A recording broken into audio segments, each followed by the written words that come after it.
PPF एक ऐसा investment है जो रिस्क फ्री और टैक्स फ्री है, लेकिन उसके साथ कई सारे कंडीशंस भी है। तो आज के वीडियो में हम जानेंगे कि पीपीएफ इन्वेस्टमेंट है क्या, पीपीएफ के फीचर्स क्या है, बेनिफिट्स क्या है। तो आइए स्टार्ट करते हैं। एवरीवन, मैं हूं अमृता और स्वागत है आपका आज के वीडियो में। आज के वीडियो में हम डिटेल में गवर्नमेंट की स्मॉल सेविंग स्कीम यानी पीपीएफ को पूरे तरीके से जानेंगे। तो इसमें सबसे पहले देखते हैं कि पीपीएफ इन्वेस्टमेंट क्या है। गवर्नमेंट ने 1968 में पीपीएफ को लॉन्च किया था उन लोगों के लिए जो सेल्फ एम्प्लॉयड है, जो कहीं नौकरी नहीं करते, उन लोगों के लिए पीपीएफ लॉन्च हुआ था कि उन्हें भी पीएफ फैसिलिटी मिल सके और वो अपने रिटायरमेंट के लिए कुछ प्लान कर सके। तो ये इसी के लिए बेसिकली पीपीएफ लॉन्च हुआ है। अभी पीपीएफ में एलिजिबिलिटी फैक्टर क्या है? तो पीपीएफ अकाउंट ये कोई भी रेजिडेंट इंडिविजुअल ओपन कर सकता है, लेकिन एक इंडिविजुअल का सिर्फ एक ही अकाउंट ओपन हो सकता है। आप माइनर के नाम पे भी अकाउंट ओपन कर सकते हैं अगर आप पेरेंट हो तो आपका जो दोनों अकाउंट्स है उस दोनों अकाउंट को मिला के सिर्फ आप 1.5 लाख तक का ही इन्वेस्टमेंट पीपीएफ में कर पाओगे। एनआरआई, एचयूएफ पीपीएफ में इन्वेस्ट नहीं कर सकते, सिर्फ रेजिडेंट इंडिविजुअल कर सकते हैं। अगर आप रेजिडेंट इंडिविजुअल है और कुछ टाइम बाद अगर एनआरआई में कन्वर्ट हो जाते हो और आपने पीपीएफ में इन्वेस्ट कर रखी है तो आपका अकाउंट कंटिन्यू हो जाएगा, लेकिन वो भी नॉन पेट्रेशन बेसिस पे। उस अकाउंट को आप बाद में एक्सटेंड नहीं कर पाओगे। तो ये बेसिक कुछ एलिजिबिलिटी फैक्टर्स है पीपीएफ अकाउंट के।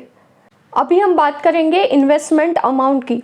पीपीएफ अकाउंट में आप मिनिमम 500 रुपीज़ से भी इन्वेस्टमेंट स्टार्ट कर सकते हैं। मैक्सिमम 1.5 लाख तक इन्वेस्टमेंट की जा सकती है। यहाँ पे आपको ऑप्शन मिलता है, एक तो आप मंथली कर सकते हो, क्वार्टरली, हाफ ईयरली या एनुअली भी इन्वेस्टमेंट कर सकते हैं। दूसरा 2 और ऑप्शंस है, एक तो लमसम कीजिए या फिर इंस्टॉलमेंट में इसका आप इन्वेस्टमेंट कीजिए। अगर आप इंस्टॉलमेंट कर रहे हो तो साल में एक फाइनेंशियल ईयर में आप 12 इंस्टॉलमेंट कर सकते हैं, वो भी मल्टीपल ऑफ 5। तो ये से यहाँ पे इन्वेस्टमेंट की जा सकती है। और जो आपका ड्यूरेशन रहेगा पीपीएफ का, उसमें हर साल आपको इन्वेस्ट करते रहना होगा तो ही अकाउंट एक्टिव रहेगा। अगर बीच में आप इन्वेस्टमेंट करना छोड़ दोगे तो ये अकाउंट इनएक्टिव हो जाएगा।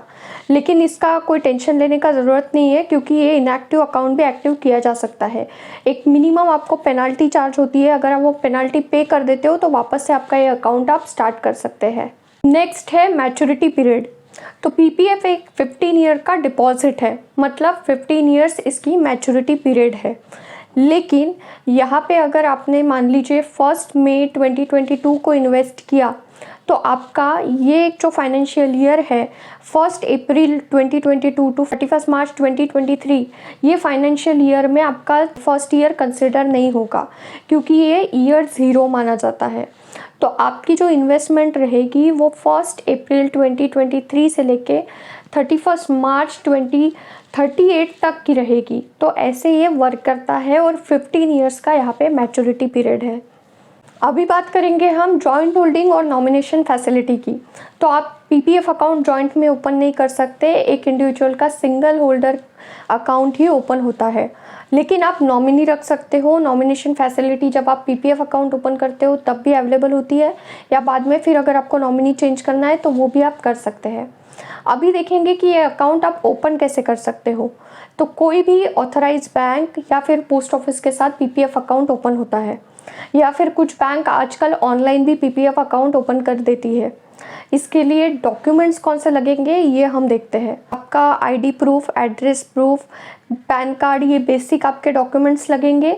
उसके साथ आपके 2 फोटोग्राफ और सबसे इम्पॉर्टेंट फॉर्म ए, जो आपका पीपीएफ अकाउंट ओपनिंग फॉर्म रहता है। तो ये डॉक्यूमेंट्स आपको यहाँ पे मैंडेटरी है। अभी बात करेंगे प्री मैच्योर क्लोजर और प्री मैच्योर विड्रॉल की। पीपीएफ अकाउंट प्री मैच्योरली आप क्लोज कर सकते हैं, लेकिन मेडिकल ट्रीटमेंट या बच्चे के हायर एजुकेशन के लिए फंड्स रिक्वायर्ड होंगे तो ये अकाउंट प्री मैच्योरली क्लोज होता है। अकाउंट अगर आपने प्री मैच्योरली क्लोज किया तो आपको इस पर 1% पेनल्टी चार्ज होती है। जो भी आपको इंटरेस्ट मिला है या फिर जो कंप्लीट आपने 5 इयर्स जो कंप्लीट इंस्टॉलमेंट्स की है उस पर जो इंटरेस्ट अर्न हुआ है उस पर आपको 1% का पेनल्टी चार्ज होता है। लेकिन 2 ही रीज़न में अकाउंट क्लोज होगा, एक तो कोई सीरियस एलिमेंट है या फिर हायर एजुकेशन के लिए फंड्स चाहिए। अभी बात करेंगे प्रीमैच्योर विड्रॉल की। 7th year onwards account holder premature withdraw कर सकता है इस अकाउंट से।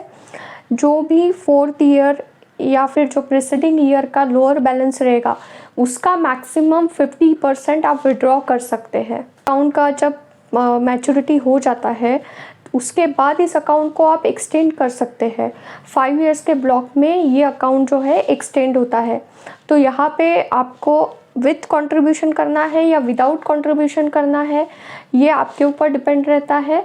अगर आपने कोई न्यू इन्वेस्टमेंट नहीं भी किया लेकिन आपको एक्सटेंड करना है तो आप इस अकाउंट को एक्सटेंड कर सकते हैं। अभी हम बात करेंगे यहाँ पे टैक्स बेनिफिट की। पीपीएफ इन्वेस्टमेंट टैक्स फ्री है। यहाँ पे जो आप इंस्टॉलमेंट्स करते हो, इन्वेस्टमेंट करते हो वो भी टैक्स फ्री है। जो इंटरेस्ट आपको अर्न होता है वो भी टैक्स फ्री है। और जो मैच्योरिटी पे आप फंड्स विड्रॉ करोगे वो भी टैक्स फ्री है।